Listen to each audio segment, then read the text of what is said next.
Ladies and gentlemen, I welcome you to something that I hope will stick around for a good while and be a lot of fun for us to do and for you to watch. Welcome to the first ever Motor Stardom show here live on Instagram. We're simulcasting on YouTube as well.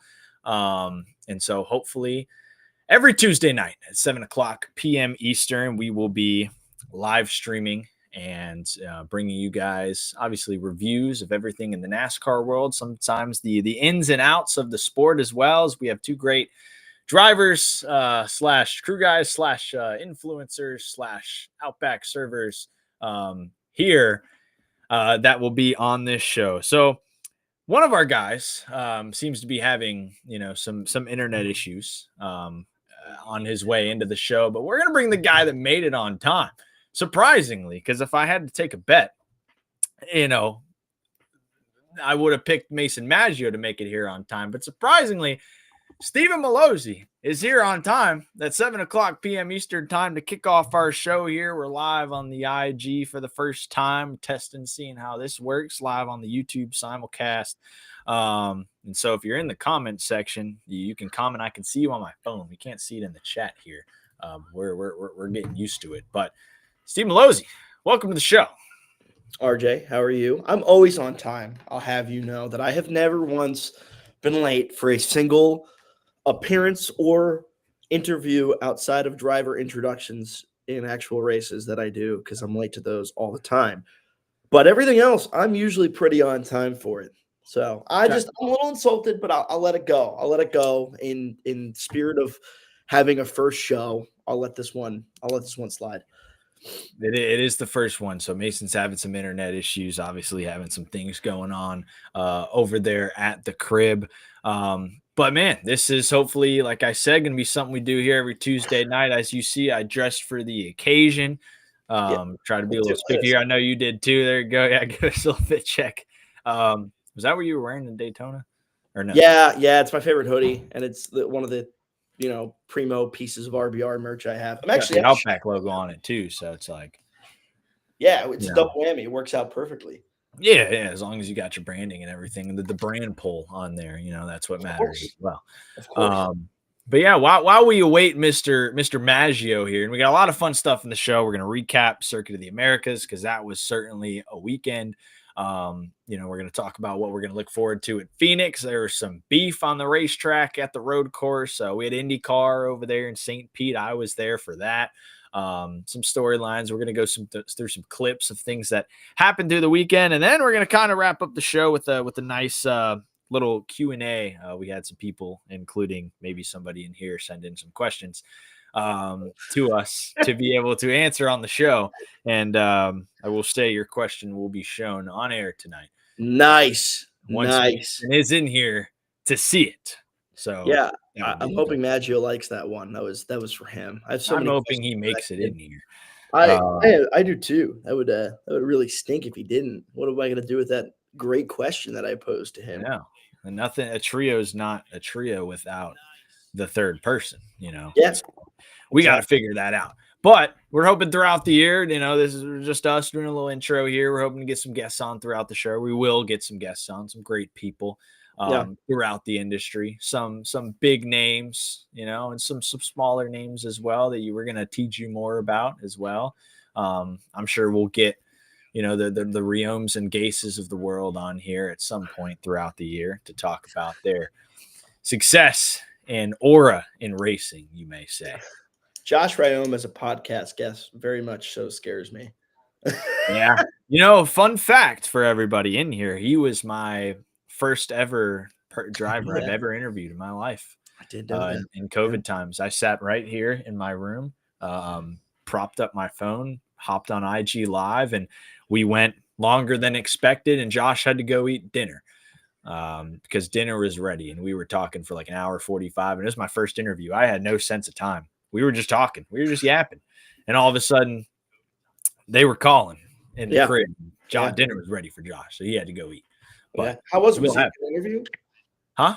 Was he a good interview? Good to talk to? Great interview. Great first interview. I learned a lot. A little nervous. I was a little nervous definitely before it. My first person I've ever interviewed here, but now we've had plenty of interviews since then, so I think we've been doing okay. So I want to talk about, let's see, the first thing we can talk about without Maggio here. Well, I'm gonna answer two questions in the chat real quick. This guy said, "Why is Emerald Gase so much slower? How old are their cars?" Well, that's actually more of a motor thing than it is a car thing. I have a great guy who can answer that. Hey!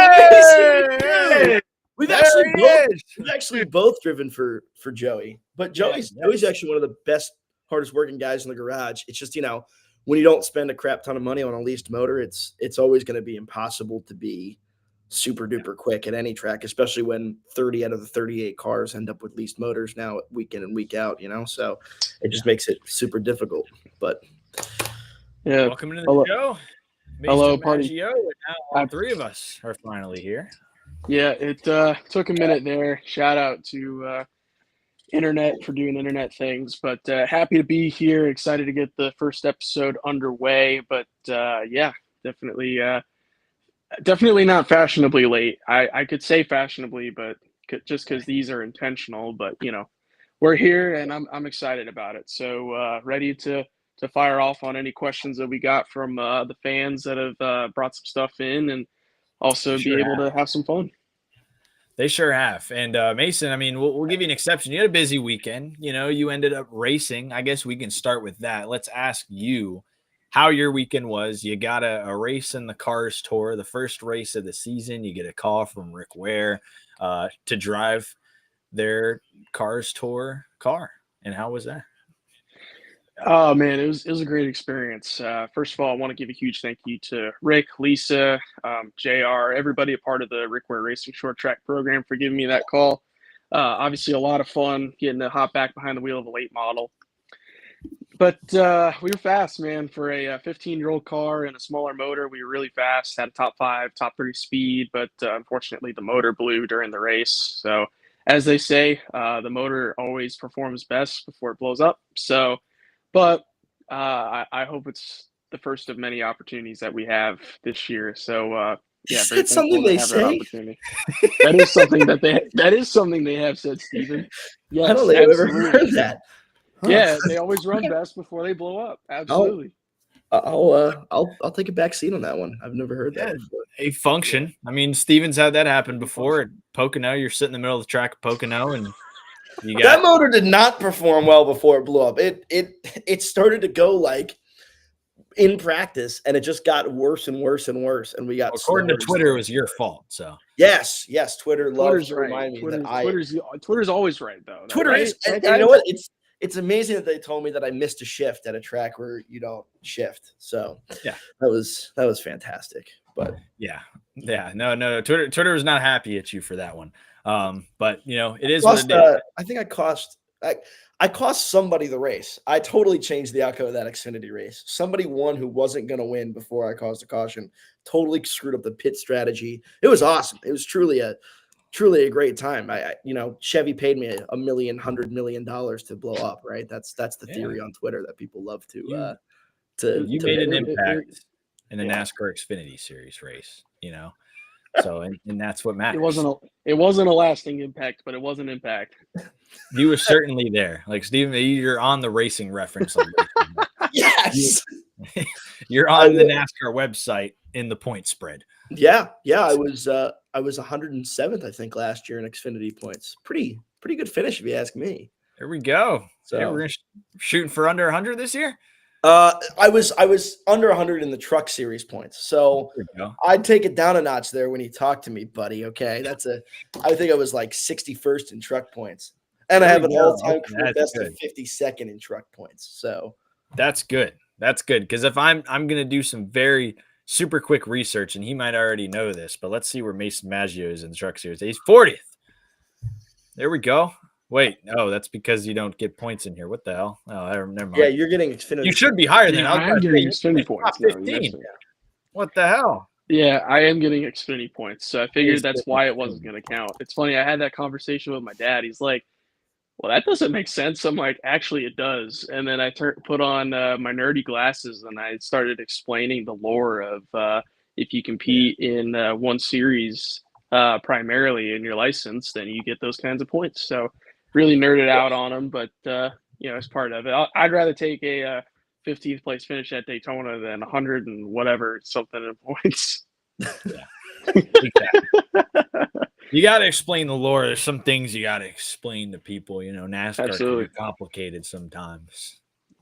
So sometimes you just got to explain all these things. But let's jump into COTA here. Let's start talking about the weekend at COTA. I want to talk about first that new track layout that we had this week. I'll put it on the screen here so everybody can visualize this thing, this beast or lack thereof we had this week. Basically, we just cut the track almost in half.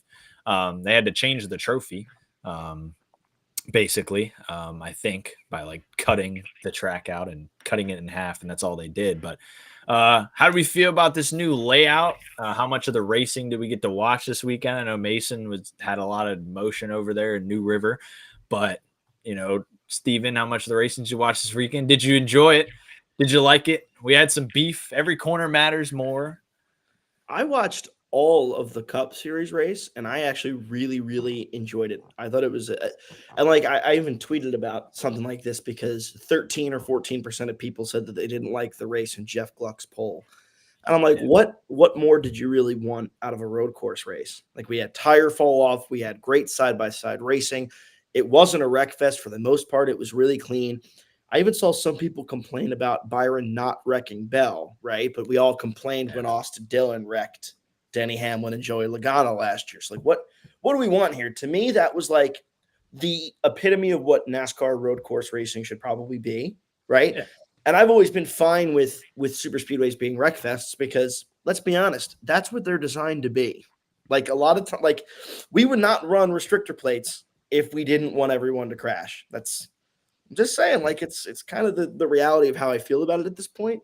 I get why we do it. We want to keep the speeds down, but at the end of the day, like I think it's almost more dangerous with the pack racing of what we do now than it would be to just let them go 220 at Daytona.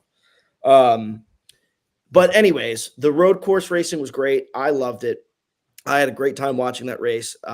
Broadcast coverage could have been better. I really loved watching a side-by-side fight for the lead, and instead I got to see a great picture of the grandstands. That was an awesome moment. That was some good TV. And it's like sometimes there were just moments that I feel like we missed on television that I didn't see until after the race when I was looking at Twitter, and I wish I had seen some of those.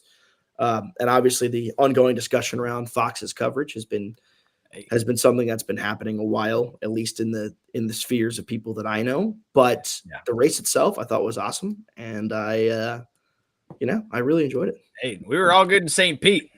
Fox is loving St. Pete, man. Look at this. I mean, like I've never seen this for NASCAR on Fox. You did back like 15, 20 years ago. Like a long time ago.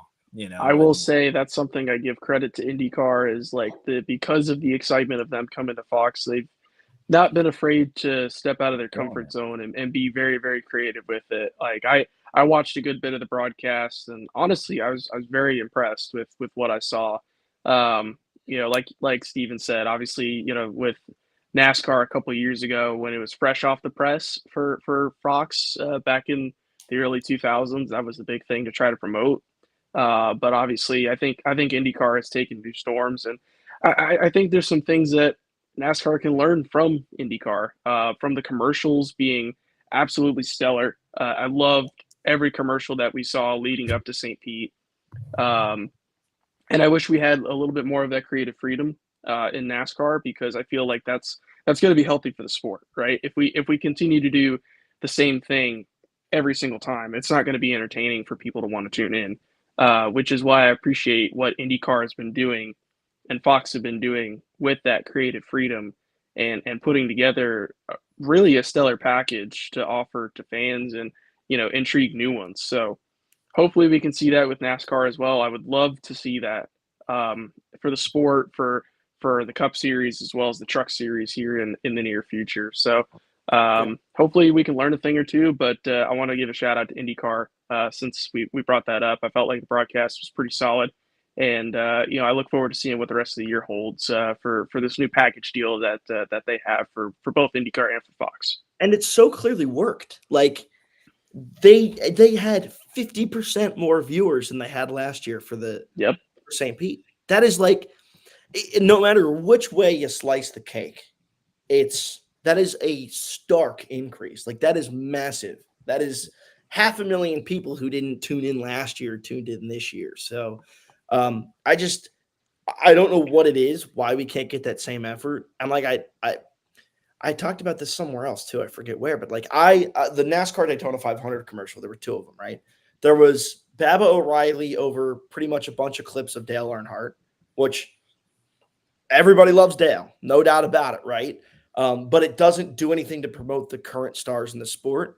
And the other one was like some still shots of Joey Logano's car and a couple of maybe shots of his face advertising the Daytona 500. And like, doesn't tell me anything about Logano. And I say this over and over and over again. The problem with NASCAR is we need a reason to root for people, right? I root for the Philadelphia Eagles because I'm from the Philadelphia area. There are people who root for the Dallas Cowboys because their parents were Cowboys fans, even though they didn't grow up in Dallas. NASCAR, we don't have that. We're not generational. We last for 15 years and then we're gone, unlike sports teams, right?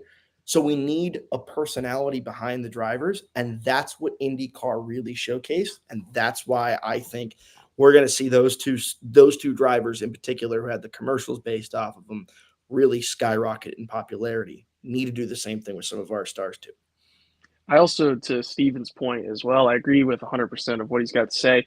On top of that, we haven't found in this generation of NASCAR our guy, right? We haven't, for the Cup Series, we haven't found that guy that we say, hey, like, you're gonna go here, here, and here, So that's I feel like another issue is, like, to Steven's point, like, yes, we got to have personality, we got to be able to showcase these guys and why you should root for them, but we're also missing that star of the sport. You used to, a lot of people tell me all the time, when they bring up NASCAR, they think Richard Petty, who was obviously huge during the time when he was racing. Dale Earnhardt, huge during the time that he was racing. Jeff Gordon is probably the biggest one as of the last 20 years that I can think of that people still bring up. But they were the face of the sport. Jeff Gordon went on SNL talk shows and did all this other stuff. He was the face of NASCAR. And I think that's something that we're missing in today's generation of NASCAR is we have not yet found that face and name for the sport to tie into. And as soon as we do that, I know Steven was shocked when I said that. Don't worry. I think he could be that guy. We don't know till, the near future. Steven Malozzi's that driving guy? for Team Heseberg. Stop it. For all we know. Stop it. But Team Heseberg. That's a big pull. But I think as soon as we find like that star that has a little bit of personality and is also very successful, I think as soon as we do that, we're going to be able to get back to that and really be able to bring it to new heights again. I feel like that's another thing that we're definitely missing. It's just that superstar driver that's going to represent the whole sport.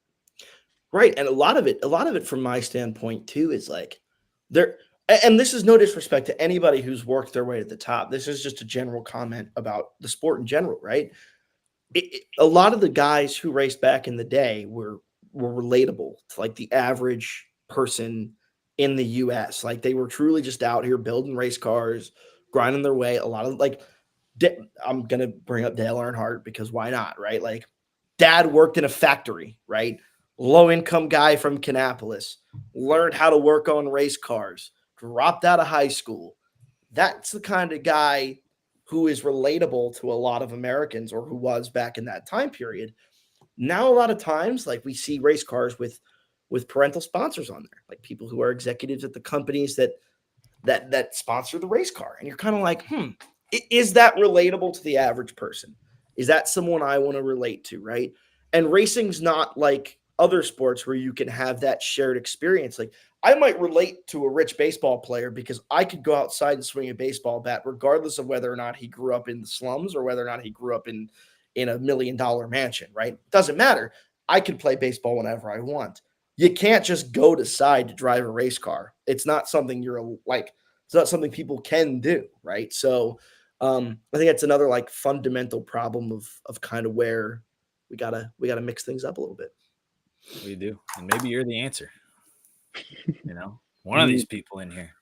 You got some two great faces right here next to me over this way. I don't know about that. But yeah, We got at least one right there. Yeah. And I certainly agree. I mean, I think there is certainly a face of NASCAR problem, and I do agree. It's cool to look back at the history with those commercials and advertisements and stuff like that, but we also can't just continue to rely on the past. We got to look at the future. I think a guy like yes, we can say, and certainly it's true that some of the guys in NASCAR today are vanilla, a little vanilla. A guy like William Byron, though, coming out, winning 2 Daytona 500s in a row, I think that's a great chance for him to kind of branch off here, because he's kind of would put in a position where it's like he's just Jeff Gordon. People still see the 24, they see Jeff Gordon. They're not thinking William Byron, and that's going to happen when you don't change anything with the numbered color or font or anything like that. Everyone's just going to think it's William Byron. You see the 3. They're like, you ain't the real 3, Austin Dillon. That's Dale Earnhardt. So, it's sometimes it's a visual thing, but hey, William Byron, I think, is hopefully on the track to getting himself up there. Christopher Bell, how about C. Bell? Maybe becoming a champion this year, hopefully putting himself out there. Those are 2 of the top guys in the sport right now that really feel like we need to get out there more. It can't just be Kyle Larson, but even Kyle Larson isn't out there. He's not hosting SNL or, that'd be a good question. Who would be the driver right now that if you had to pick one? I don't, it wasn't in the Q&A, but let's do our little first question here. A driver that you would have host SNL. Is there anybody in the field right now who would be the best besides you two, obviously? Oh, that is a good question. Who would we trust with that? Who would if we're doing Cup Series? Cup Series, yeah. Let's go Cup Series. 1, 2, 3, 4. I would. Noah Gragson would be funny, I think. No, I gotta agree with Steven on that. I think Noah would be tremendous on that. Because the other thing is he's also not afraid to say what's on his mind and kind of stretch his wings out a little bit. I think that could be something that he could really thrive with. Is somebody like a Noah Gragson. I'm running through the car numbers in my head to get every full-time driver. Don't worry. We can look at the Phoenix entry. Oh, yeah. Don't worry. It's right here. I was going to say leg. The other one I was going to say that I thought would be really good, and some people might disagree with this. I was going to say Blaney. I think Ryan Blaney is like the sort of driver that NASCAR could really cap. Like, people always say Chase Elliott because he's the most popular, but Chase Elliott likes his space. Like, he is a private guy. He's not like a big, I want to be in the limelight type dude. He just kind of is, right? I think Blaney could pull it off. I think he could. I think Ross would be funny. I think Keselowski would be funny. And I think Kyle Busch would be funny. Those are probably my top 5 if I had to go with them. Yeah, I don't think Blaney would be. Yeah, I don't think Blaney would be too far-fetched, just considering the fact of he's already been a part of, TV shows and cameos in movies and stuff like that. So, I would agree. I would agree with Steven on that as far as like with the Blaney comment as well. Kyle Busch would be an interesting one because I feel like based off of what we see with his tie-ins with Brexton, is he's obviously not afraid to be, funny and goofy, as long as it's not at a NASCAR race, obviously. Just because he's locked into his own zone. But I think Kyle Busch would be a good one if we can get him out of his comfort zone and be able to do something funny. Because he deep down he may be tough on the outside, but he's just a goofy guy on the inside. Yeah, little goofy guy on the inside. So this will be a post idea this week. This is going up on the Motor Stardom. We're going to ask the people. We already got some people in the comments. Somebody said Denny Hamlin. Somebody said Tyler Reddick. That would be interesting. That would be interesting. Be a lot of short joke skits on there for sure. Probably be a couple of Fall Darlington jokes. If you know, you know. But from what he said on the radio at the beginning of the race, you never know. We could turn it into an SNL skit if we really needed to. Yeah. Whether it happened or didn't happen, we don't know, but Well, we could get creative with it if we really needed to. dude, somebody in this chat's getting a little brutal. Somebody said, "Why is NY Racing so slow when they show up?" Jeez. Well, was this the same? Ask about Emerling Gase, which is dead. Obviously, it is Joey Gase Motorsports. Yeah, true. It is now Joey Gase Motorsports. Yeah. That's correct. Yes. With Patrick Emmerling absolutely dogging people at New Smyrna Speedway in modified cars. And getting a top 15 at Daytona. So shout out Patrick Emmerling for being a dog, apparently. In one random week of February. I think he got like 5 checkered flags, a track championship, and then obviously that like top 15 or something at Daytona. So I miss winning stuff. Yeah. Some like stuff. It has been a long, okay, that's not true. I want to race in my rental go-kart track like a month ago. But it has been like, I don't think people realize how hard it is to win in stock car racing. Most people don't ever do it. Like we all just go out there and run our race, right? And we have a goal and we reach that goal and that's our win. But man, I was thinking about this the other day. I'm like, how many of us will never win a race? I was actually looking at Mason Maggio's stats. Okay. And between Mason Maggio and I believe it is 40 between the two of us, exactly NASCAR starts. I think that's right. I was going to say, is that total or are we going off of like truck, Xfinity, one over the other? Truck and Xfinity, me and you combined. Yeah. I don't know that we have a top 10. Oh, I could have told you that right here, right now. We don't have it yet. It could come. I'm not saying it's not going to happen, but as of where we stand right here, right now, no. I'll go a step further. I know for a fact if you remove Mason Maggio's name from that conversation, I don't have a top 20. So I'll take my W's when I can get them. Yeah. So that's what I'm saying. It could just remember it could be worse, Maggio. It could always be.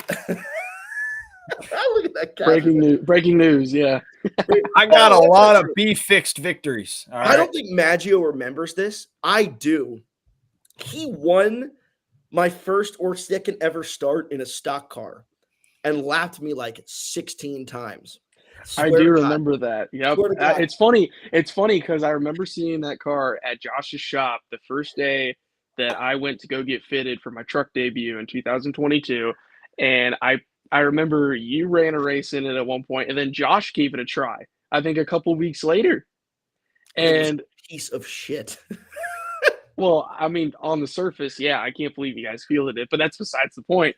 Yeah. But yeah, it was pretty crazy. I think about to this day, like my first race ever, I actually beat in that car. It was at Florence, and there was a big wreck at the beginning, and I only finished one lap down, and I beat Tony Breidinger. And I was like, damn, there you go.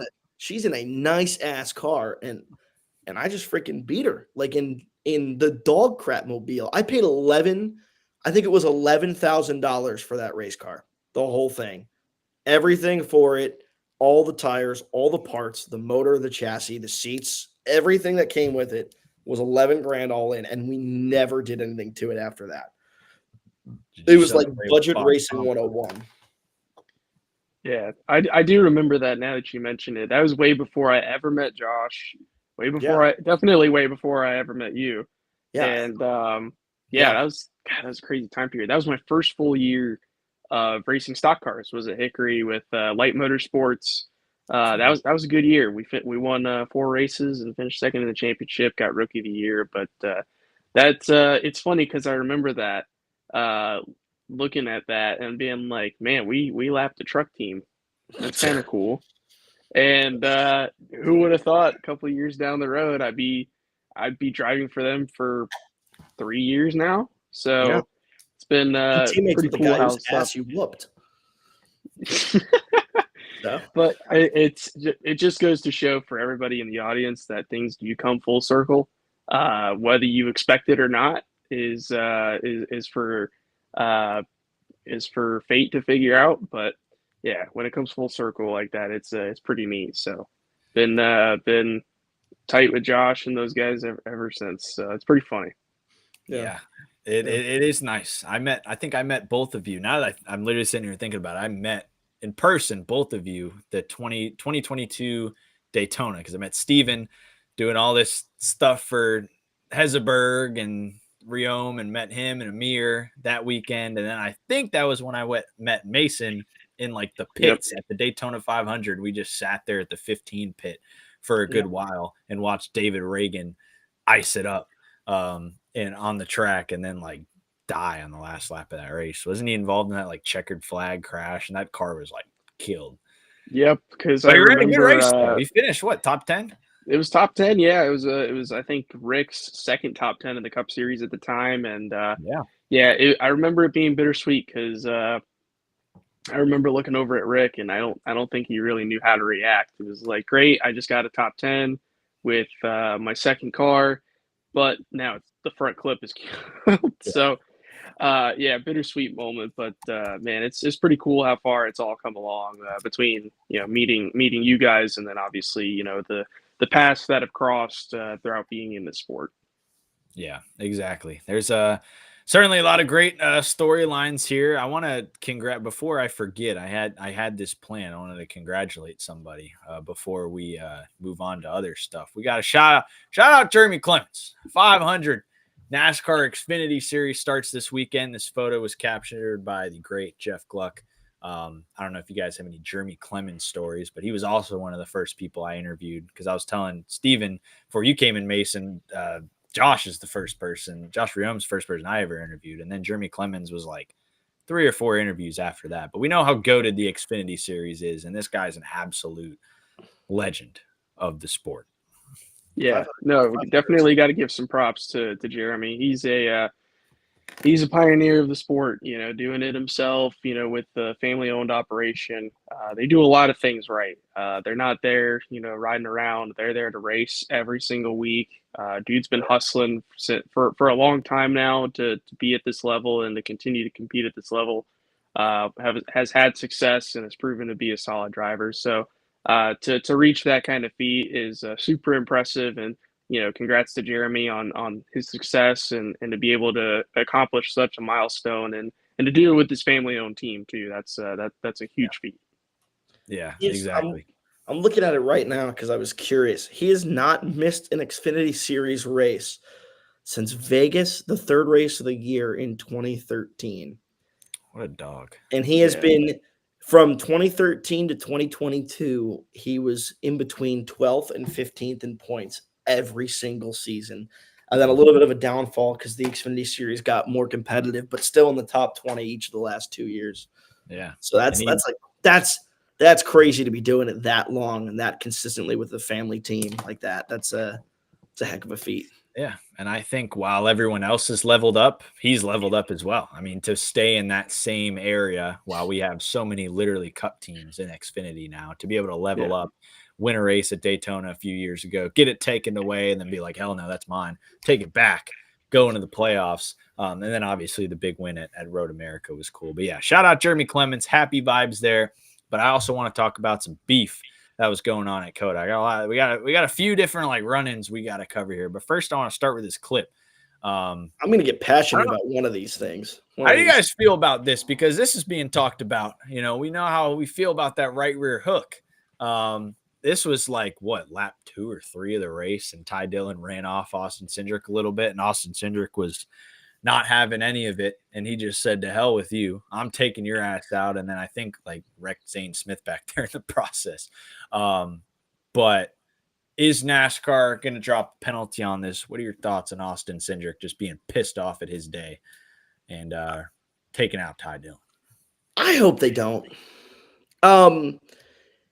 It's very different. So they're probably doing 125 right now, maybe max. I don't think they're going much quicker than that at that point on the straightaway. I think it's really different to right rear somebody at Vegas than it is to right rear somebody at a super speed or at a road course. And like there's precedent, right? Like right rearing somebody at Martinsville isn't as dangerous as right rearing somebody at Texas. Like there's levels to this. And also, like, we talk about right rearing, but we don't really ever talk about left rearing, right? At a road course, sometimes left rearing is the worst one. And I just think it's a different set of rules. Now, the precedent here would be like, hey, is that so blatantly obvious and intentional and dangerous that we should give him a penalty? I don't think he'll get a penalty. I think he might get fined for it. I definitely don't think he'll get suspended because at the end of the day, outcome is also determinative of like whether or not you see consequence. And here, like, no, it's kind of like a no harm, no foul sort of thing. But I think if they had been going any faster, you probably see a different result. Or like if he does it in a way that absolutely wrecks Ty Dillon or causes damage to more cars, you probably see it. But Yeah, I think I think NASCAR has usually been a no harm, no foul kind of organization, and that's sort of how they're going to feel here. But I could be wrong on that one. Maybe they're looking to establish a new set of precedents that's just they're like, hey, it doesn't matter where you do it or how you do it. If you right rear somebody, you're getting a penalty. So yeah. What are your thoughts, Mason? Yeah, I mean, it's tough to say, right? Because we don't know what could have happened the lap before, right? To lead up to something like that. Obviously, we saw Austin off the track for there just a second, but realistically, that shouldn't be, a reason to just straight up turn somebody right on the straightaway, right? So, I mean, me personally, I hate it when guys go out there and use their race cars as like essentially weapons to turn each other and put everybody in a bad spot. But we don't know what led up to this. I don't think NASCAR should go through with any sort of penalties. I do agree with Steven on the fact of like if we're at a very fast track like Las Vegas or Charlotte and we're doing that, right in front of 40 other cars that are behind. I think that's definitely more of a conversation factor. But I also don't believe that this needs to be a habit, right? Again, I'm curious on what could have led to doing that in the first place for Austin. I don't know what Ty did or didn't do, but I definitely hope it doesn't become a habit because that's the last thing that we need to do is be putting everybody in danger because whether we're going 30 miles an hour or 200 miles an hour, I don't believe there needs to be a factor of turning people. At the end of the day, this is a dangerous sport as well. Last thing we need to do is get people hurt, and then on top of that, everybody works so hard to be here. Last thing we need to be do is tearing up race cars because it takes a lot of blood, sweat, and tears to get to the track in the first place, and then to do that on lap 2 is a little uncalled for. So I think as long as it's not a habit, that's the big thing. But again, very curious to see what could have led to the contact with Austin and Ty there. Yeah, could have been a Twitter beef. Sometimes things start from Twitter beefs, and yeah, it could have very well been. For all we know, I just it's hard when it's not public. But I don't know. Maybe they were beefing in the DMs. I could be wrong. Yeah, this is one that I saw the past week. A lot of people have been beefing with Chris Wright lately, but it seems like Caesar Baccarella and Chris Wright have made up a little bit about a picnic. I don't know why I find this so funny, but because Chris Wright's been getting hammered down. If you guys have been active on Twitter lately, especially after what just happened at COTA with Josh Bilicki. Bilicki's ready to get the blicky on Chris Wright because dude's not happy. Dude's not happy with him.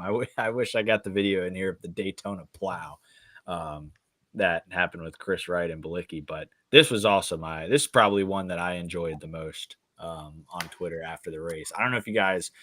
I didn't see this like live, but I kind of like got to see the replays after of like what happened between Creed and Love. And I think it's funny because obviously, it's Creed's former ride there. Jesse Love has had a lot of funny Twitter banter before, but like out of all the little run-ins we had this week, we also had Ross Chastain and Chase Elliott. Did you guys have a favorite, beef is live moment in COTA? Because it happens. Ranking. There's so much beef. What the hell is that? What do I have a little dot next to my head? There's so much beef on the menu. I don't know what to choose from, in all honesty. But man, there's just there's a lot going on. Obviously, road course racing with stock cars, super, super aggressive. Always has been, always will be. I don't think it's going to change, but the aggression out there, it's very evident, right? We're pushing these cars and putting a lot on them, and you're trying to go for all the real estate that you can, and it's tough. Like the Ross situation, like you said, I think that was a little bit uncalled for, especially right at the start in turn one. Obviously, not the ideal way to start a race. Thankfully, it didn't damage Chase's car too bad, but it was one of the things where, like, Ty Gibbs, for example, and Denny trying to check up for a wreck, killed the right side of Denny's car, and then on top of that, Ty's car probably didn't handle the same because he about monster jammed over it, over Denny. So there's a lot to unpack from this past weekend.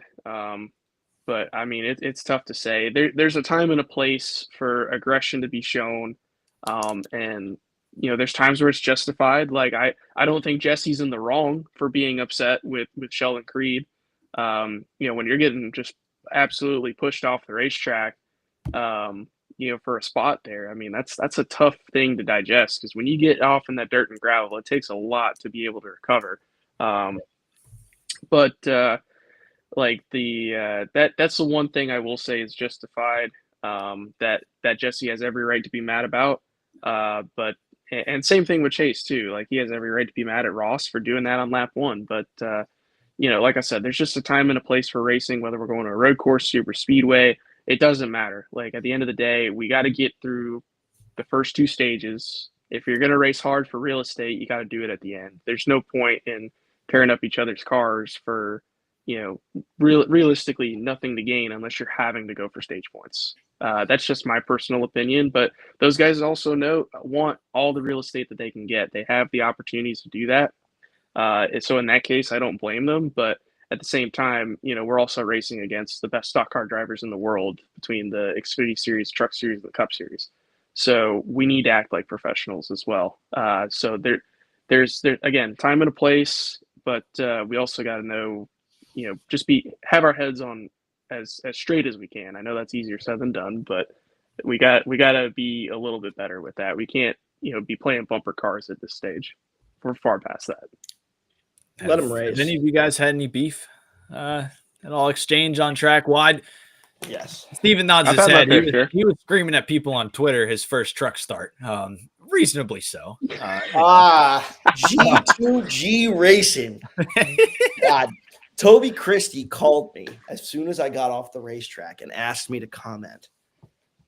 And the amount of bad words I said to Toby, I probably said 600 words to him. Probably 300 of them were words that I wouldn't say on this stream. Like it was a vulgar rant, and I was furious about it. I also had a short little beef with Timmy Hill. Oh man! And people were not happy about Not the that. intimidating. Intimidator. So Intimidator. How are we gonna keep that one? Terrible day at Bristol, like awful day at Bristol, with the Outback Steakhouse mobile. That's my favorite kind of beef, Outback Steakhouse. And we were like 6 laps down at the time, and we were stuck on the.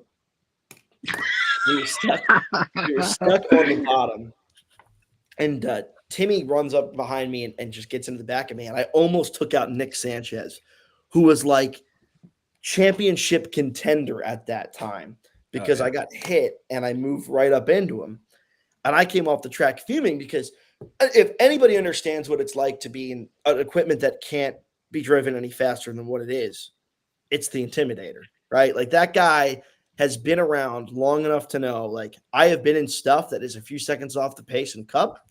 And I know that it sucks to be in that position. And I came off and I kind of like said it to his face. And he was like, dude, like, I promise you, I did not mean to do that.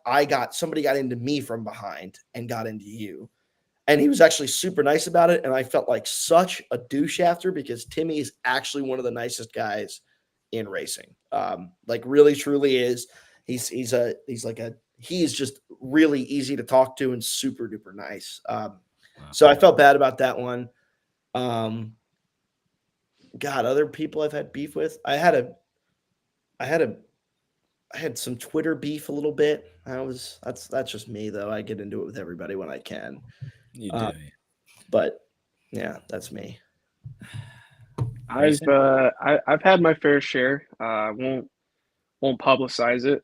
Not really. Not really the place to be doing it. But Fair. I have had my fair share of beef. But that's just gonna happen, right? Everybody's gonna agree to disagree on the racetrack. Some of it is justified, some of it isn't. I guess it's just a matter of your viewpoints and how you look at it. But yeah, in my call it 3 years now of being in this sport, that's yeah, I've had a few little beefs here and there, but and however, if I'm here for another 3 years, I'm sure I'm gonna have more. It's No just the way beef it for is. me. No beef for me has ever been bigger than my beef with Mason Maggio. I cannot stand that guy. God, if I ever get next to Mason Maggio, he is getting right reared. I am getting suspended. That kid is ending up in a fence. You're right. If that happens, I'm leaving a poor review on Outback Steakhouse. Oh, You Saying take it's all that your back. fault. You take that back. No, I shout guess out Outback. I had the off topic as hell, but I had the macaroni and cheese bites over there. oh, those are good, dude. Those were really good. I had them the other day. They were really, really good. So just wanted to give you a little bit of props. I can't give you too much, but I will give you that. I'll give you We're a gonna free do blue food bunny reviews if I on see here. you. I'll give We you. should. I'd be down. We're gonna do food reviews. We're gonna all at the same time. We're gonna order some Outback takeout. It's gonna be some good sponsor plug here too. Yeah. I think I have Outback on the back of my shirt. Once we start getting, oh no, you do. I remember. I saw it in Daytona. Yeah, That's the it's same thing hard you're to wearing. miss. There's a bunch of stuff all over there. So Real quick, because I didn't answer the question. My favorite beef from the weekend was definitely Love and Creed too. Wright Balicki wasn't even beef. Chris Wright's just an idiot. But I mean, I'd say it to his face. I really don't care. That is the epitome of everything I hate in NASCAR is Chris Wright. And if I were Josh Balicki, I'd be so over it, man. Like I would be giving him the 1-2 Malas special. they're racing again this weekend.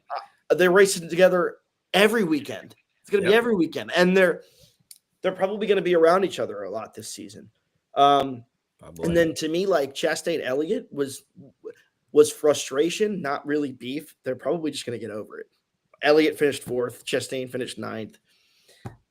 Again, kind of like a no harm, no foul thing. And Chastain sort of tried to amend it by just getting the hell out of the way when Elliott came back up to him. You know, he didn't even give him a hard time. So That's definitely a Love Creed winner for that one, for the beef history for me. Chastain got the hell out of the way, and so did my childhood favorite Kevin Harvick in 2021.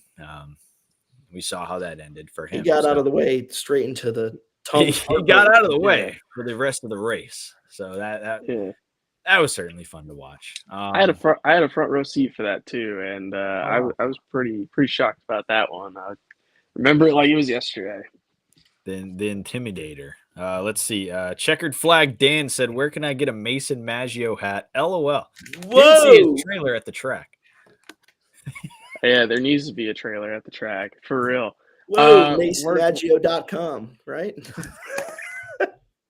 Yeah, I've tried. So, funny enough, I have been working on that behind the scenes between merch and then getting my website redone and revamped, back uploaded again. So, it is in the works. It's been well overdue in the works, but it is in the works. So we're gonna make it happen one of these days. So when that does come, it's gonna be public, and we are gonna go very hard with some cool merch and some cool opportunities for fans to get some swag. I'm really surprised you don't already have some swag, a merch store, or like a website. Well, I had a website, and then it got taken down, and I need to revamp it. Oh, so I recently moved my merch store to just RBR's merch store to try and get it more motion, as RJ would say. Yeah, you're pretty lucky there, I will say, because Josh never called me and asked me about doing merch through RBR when I was over there last year. It kind of hurt my feelings, man. But I've been very tempted to order a Josh Rayom 22 T-shirt. Not gonna lie. That's because the reason why I'm candidly the reason why I'm on the website. So when I used to be in a Facebook group chat, and it was called NASCAR shit posting, and they actually sponsored me back at Mid Ohio, and we got away with it because I was so small. Like people didn't really question what it was back then, but it's like a pretty heinous meme account. Let's There go, it is. Steven Malazzi 22 shirt, purple, stacking Denny's, Ford AM Racing, Why 22 purple? machine. That's the color they wanted.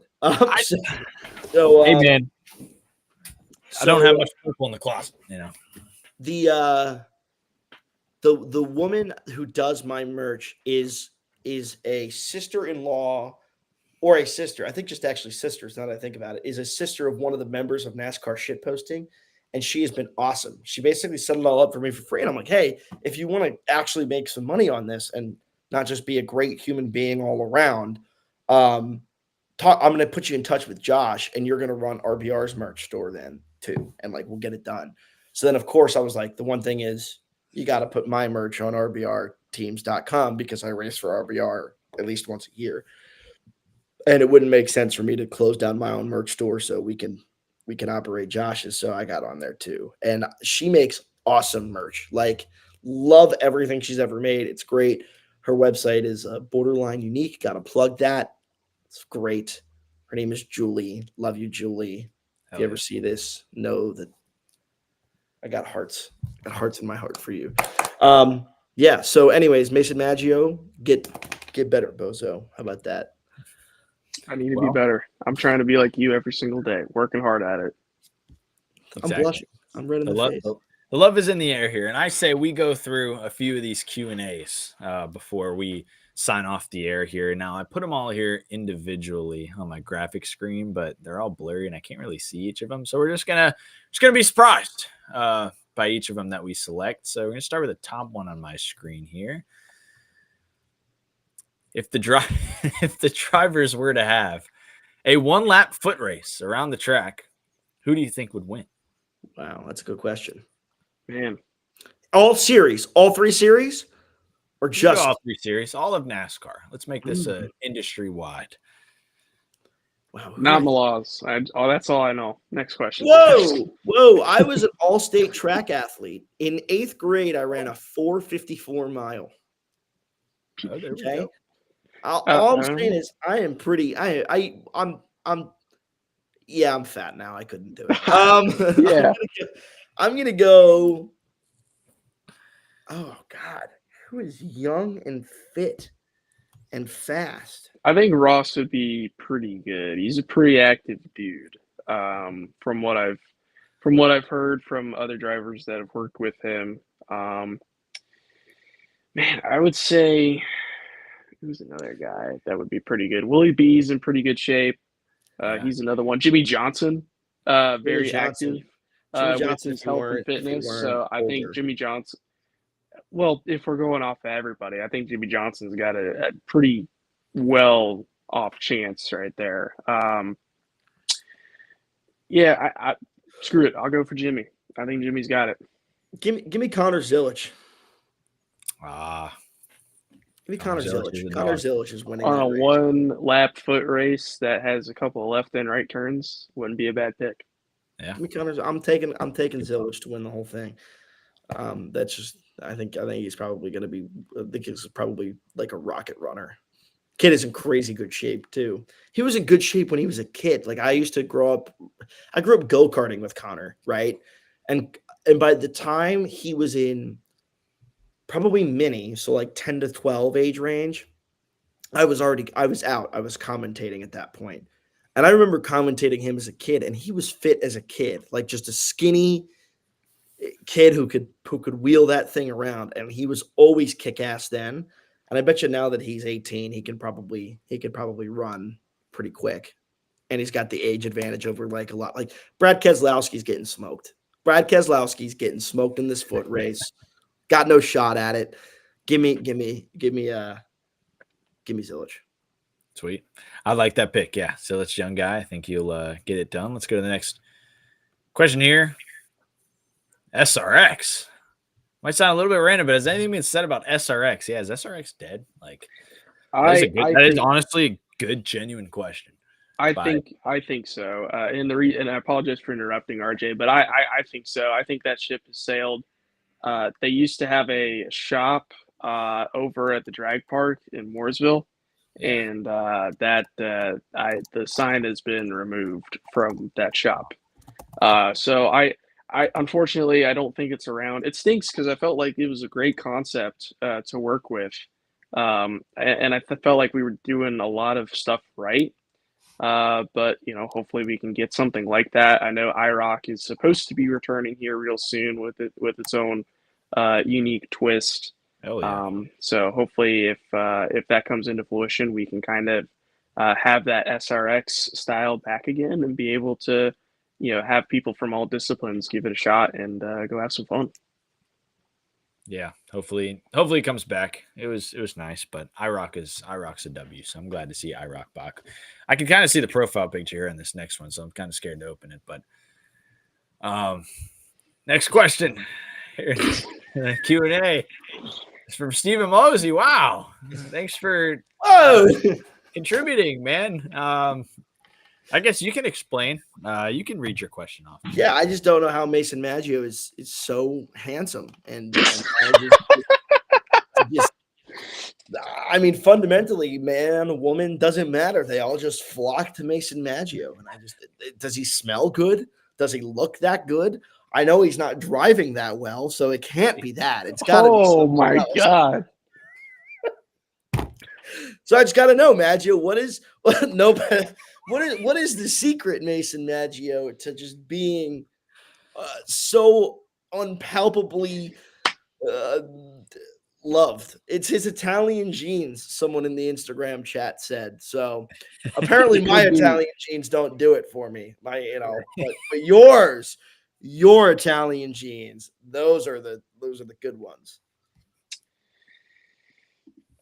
Are you going to answer it, or do you not? Are you just I'm trying to find the words because I just was not expecting this at all, and the fact that you got very detailed and being and just describing the reason why. He had that. You had to have that in the bank. Have I ever I give him a lot of credit. He had that question and the logic behind it ready. It was not just a joke. That's I think that's why it's so funny to me, and I can't lock in right now and think about answering the question because it was so far out of left field. It's not even funny.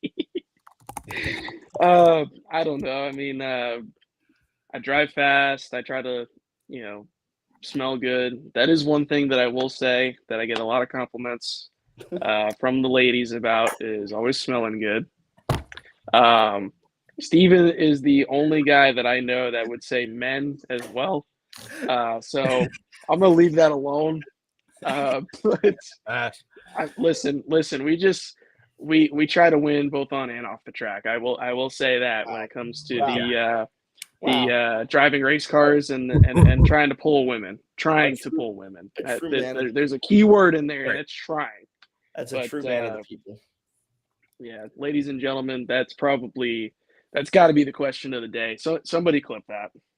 Yeah, somebody quote that. I'm glad it came from Mason Maggio. Thankfully, shout out to everybody. We had a lot of questions come in. We're gonna have some material for a few shows here. So we're not gonna get to everything. But we're gonna go to the I should have played some music backtrack for that speech, Mason. You're gonna have to give me another one soon. But let's see. Let's go to the next one. Will Kyle Busch win again? Yes. Next question. I believe it. Yes. No. What are we doing? He was very close to doing that this weekend. This is not even a discussion. Hobby the believe Chili Penguin needs to learn his shit. That's ridiculous. Move on. Next question. Of course, Kyle Busch is gonna freaking win another race. I mean, that's seen how close he's been 79 different times. Do not even let Maggio address it any further. It's been addressed. He's winning again. One of the greatest of all time. Next question. All right. Yeah, we will move to the next question here. Most impressive with their new team thus far, McDowell or Gregson? Gregson. Man, I feel like it's a double-edged sword. McDowell was in the mix all day yesterday. Top 10 in points From right now. Yeah, I mean, it's hard to deny the fact that like that him and the team have already started off the season great. Obviously, the chemistry is there already. Because I mean, I look at Atlanta for example, like they had a lot of odds stacked against them, but they put their heads down and they dug deep and they got a great finish out of it. So I think I think McDowell might have it on this one. I think Gregson has also done very respectful. Front row has been a tremendous program, built a tremendous program over the last couple of years, and it's obviously shown in particular with his next gen car. But I think I got to give this to McDowell, considering the fact of this is the first time he's been with a new team since 2018. And on top of that, just compared to where the 71 was at last year with the Cup Series, and obviously with Zane Smith last year. So I think from where it was last year to here we are 3 races into the season, and he's already top 10 of the points and has a top 10 finish and a lot of great results and great runs just overall. He has not Mickey Moused his way into those results. It's just been straight good chemistry, good race cars. McDowell's been a solid driver. I got to give it to McDowell on this one. Well, he still has his crew chief too, right? So I mean, that's a big part of it. Michael McDowell is my favorite driver. He always has been. I grew up a McDowell fan after Tony Stewart retired. I got to be honest. I personally think Gregson's been more impressive, only because Gregson's never been a stud road course guy, and came out and really did well at COTA. And McDowell usually is a great road course guy and did not have a fantastic run at COTA. So I'm going to go Gregson because I don't put too much stock into super speedways. I will admit Michael McDowell's team had perhaps like one of the best things that they got in. They went back to the garage and changed the power steering component in 5.5, 6 laps, and got McDowell back out there, and then finished on the lead lap in 13th. That's pretty impressive. So it's a tough one. At the end of the day, I say, okay, first off, there's no way that's the first time you've ever heard anybody That's say the first time I've ever heard that. I'm not slamming you at all. Michael McDowell's a dog. Yeah, Michael McDowell, yeah. That's the first time I've ever heard anybody say that. That is a pioneer of the sport that has put himself in a great spot after years and years of just grinding to get to that point. And obviously he's a proven race winner.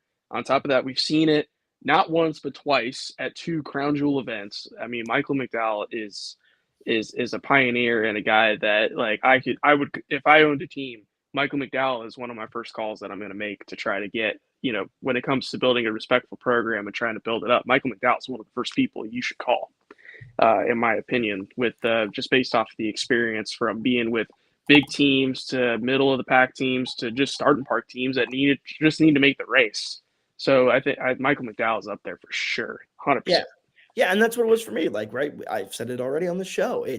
He is a classic grinder kind of guy. Like, he came from the bottom and just hung around until eventually he got his shot, and I love that. And it's hard not to respect the guy. I have never asked a NASCAR driver for their photo. Obviously, it would be kind of weird at this point. But when I first started working in the sport, I was just a fan like anybody else. So like I was starstruck at times, and the only one who I ever asked for a photo with was Michael McDowell. And that just shows how much respect I have for him. Like I said, at the end of the day, though, the race I put the most stock into is COTA, and Gregson going up and running inside the top 10, especially not being that good of a road course guy, against McDowell not running inside the top 10, who is a pretty good road course guy. I'm going to give it to Gregson. So, and to your point too, Steven, is like that is essentially a brand new team for Front Row Motorsports. That is the third car, Yeah. So that on top of it, with it being a new team, to the Front Row stable, I mean, you got to give credit to Gregson where credit is due. To get that team fired off and to have a good run there. I think Gregson's going to be surprisingly consistent this year. I think with what he did at Stewart-Haas last year, the stats don't lie. He got better. He was more comfortable in the Cup car. The confidence was there to try to win races week in and week out. So I definitely think Gregson, while he isn't exactly my pick for, performing better to start out, I do think he will be on the come up here real soon. It's hard to say when you've got two basically super speedway races back to back that don't really do justice, but like he was impressive on the road course. TV time was a factor for him on the road course, but I think he's, as far as consistently throughout the year being a top 10 car, I think Gregson's going to be in that mix. Yeah, I agree. No, Gregson's been a dog, and he drove up all the way to the top 10 at Circuit of the Americas. So we'll finish out with that question for the Q&As. We got a lot of stuff for the next few weeks, so that'll be cool. We're going to do some hot takes, too, in a few weeks as well. One thing I wanted to do on here is talk about something, like one thing that happened maybe in sports or entertainment or something that we could talk about this week. So what are our thoughts on this, guys? I don't know how much you've seen of it. It's taking the world by storm. John Cena's a bad guy now. I'm a big WWE guy. So I don't know if you guys understand the lore here, but I was heartbroken. This was crazy shit. I'm heartbroken. And on top of that, too, this is ever since it came out, that's been blowing up my TikTok feed. And everybody's saying rest in peace to, the good guy, John Cena. Pretty crazy, man. We're getting the villain arc. What's his name from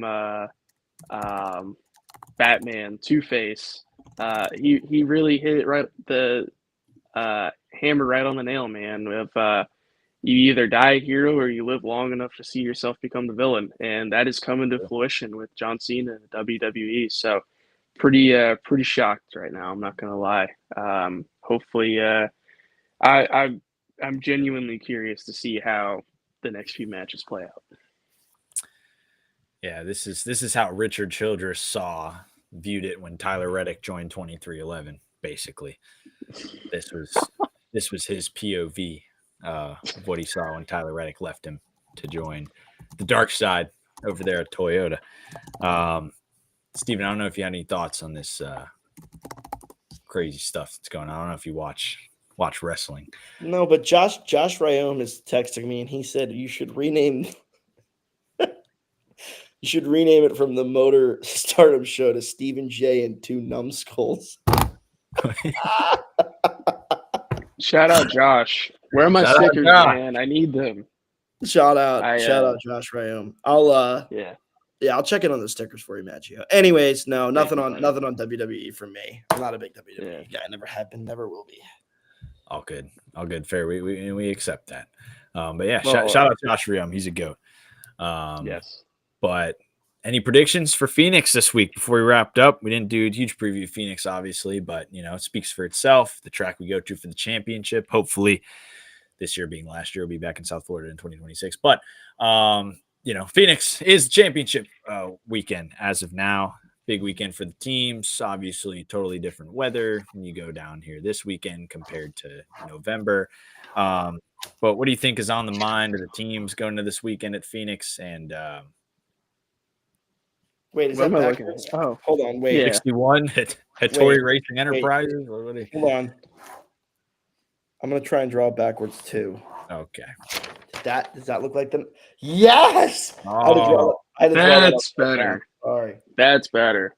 So Steven's going with Ryan Blaney this weekend, I assume. Yeah.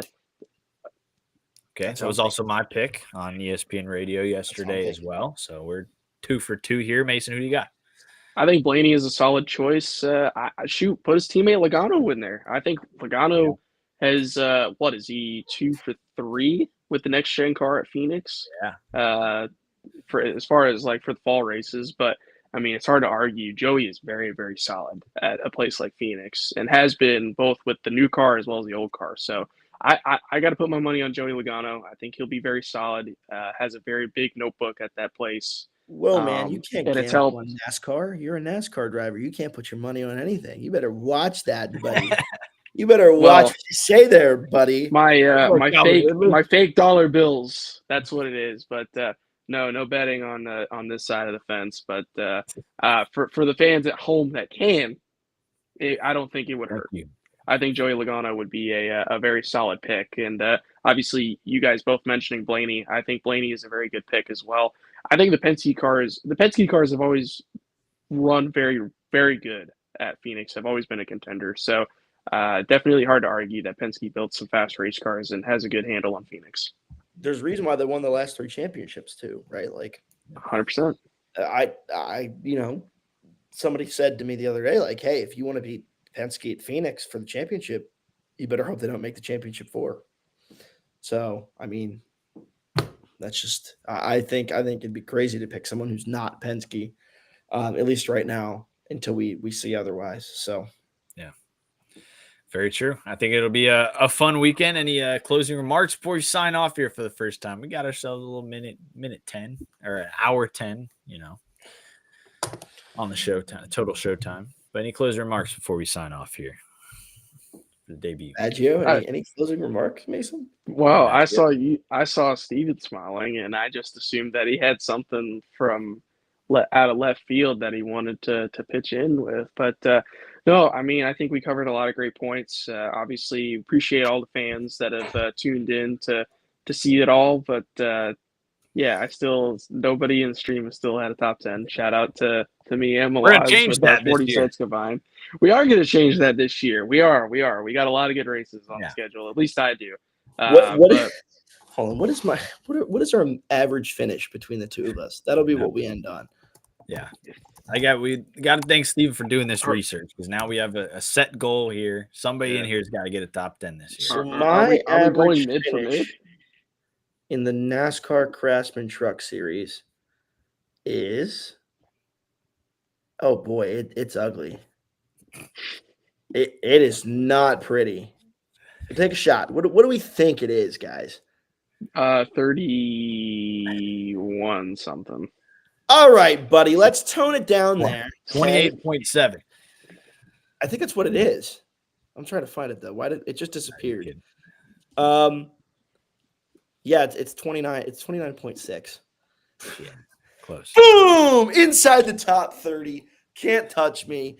The question is, what's Mason Maggio's? I guess you'll just have to tune in next week because I'm too lazy to look for his. RJ, I definitely noticed the 5 big booms there. So shout out AJ Big Justice on that. I gave him one for the. One. Well, yeah, that's what we'll do to close it out. How many big booms? Yeah, does Steven Maluzzi's average finish again? Hey, the good news is, oh God, I just burped. If I were hypothetically to race in Las Vegas, I'm not going to say if I am or not, but hypothetically, if you were going to, no matter what happens with only 31 trucks on the entry list, probably the finishing position goes up or down. So we're going to hope to leave Vegas with a better averaging finish. If I race Vegas, I'm not saying I'm racing Vegas. I would never imply such a crazy thing on a stream before it's announced. But if we were to race Vegas, I'm just saying average finishing position would go down. And on that bombshell, I think it's time to end. I don't think there's anything else. Well, hold on. You never said what my average finish was in the truck. I'm not looking. I'm not even. Said he wasn't going to look it up. No, you got to look it up now. We're going mid for mid right now. Come on. Give me a second. I think I can cue something up here. Shout out Racing Reference. Yeah, if Racing Reference will comply with me real quick. In the meantime, if we're hypothetically, if the world was to send Steven Malozzi to Las Vegas, I think we're going to have to give him a microphone. Are you going to Las Vegas? I wish. Oh, when is it? A few weeks. Yeah, too late to make that happen unless I get hired to be somebody's PR for the weekend. But you and me both. Mason, your middle name is Steele? Yeah. Mason Steele Maggio. Mason Maggio. 27.7. In the truck series, yep. Got him. That's brutal. Average finish 12th in the Pro Cars Late Model Tour, though. And wow. I don't even have anything besides truck and Xfinity listed on mine. Yeah, 29.7. Yeah. Mason's 29.9 in Xfinity. Wow. Stonks. Wow. So I think we certainly got some there's a lot of room to grow, and we're gonna grow this year. I mean, that's what we're all about. So Stephen Malozzi's average finish in the Xfinity Series is 35.0, the number he drove that race. It is the 35th only for the Xfinity 35. race I've ever done. He put that 35 car in 30 So far. so far. Oh boy. Oh baby. So we're gonna leave on that cliffhanger. Will Stephen Malozzi be somewhere in a casino in a few weeks? We will find out. Hopefully soon, via some announcements or lack thereof. If he's not, I don't know. So Yeah. He will be in a casino gambling for tire money. Oh, Boom. No. That gets 5 big booms. That gets sure. 5 big boobs on the boom meter if he strikes a big one, fat one in slots. So you put it. Look. Okay, you're short money for a race. You only got $5,000. All $5,000 on 22. Shit hits. Guess what? You're going to the races, baby. It misses. You weren't racing anyway. Yeah. Well, I agree, and it's been a good episode, debut episode. Shout out to the people that were contributing in the chat. We had Checkered Flag Dan chatting it up in here. We had where that was the most chatted up, him and I think it was like user something disappeared off my screen. But user not found 231. User not found, somebody in here. So a handful of others. Her Formula One. We had Stephen Malozzi in here. Thanks, Stephen Malozzi. And then also simulcast on YouTube somewhere. So we hope to have some great guests on here throughout the year, some bombshell guests, some guests that you may not thought maybe how to sell your device. I tend to find people on Facebook, so stay tuned for that. But yeah, thank you guys. Stephen Malozzi, Mason Maggio. This is the squad every Tuesday night, 7 p.m. Be here to watch us talk about NASCAR and clearly some other stuff throughout the night. So signing off. We'll see you guys next week.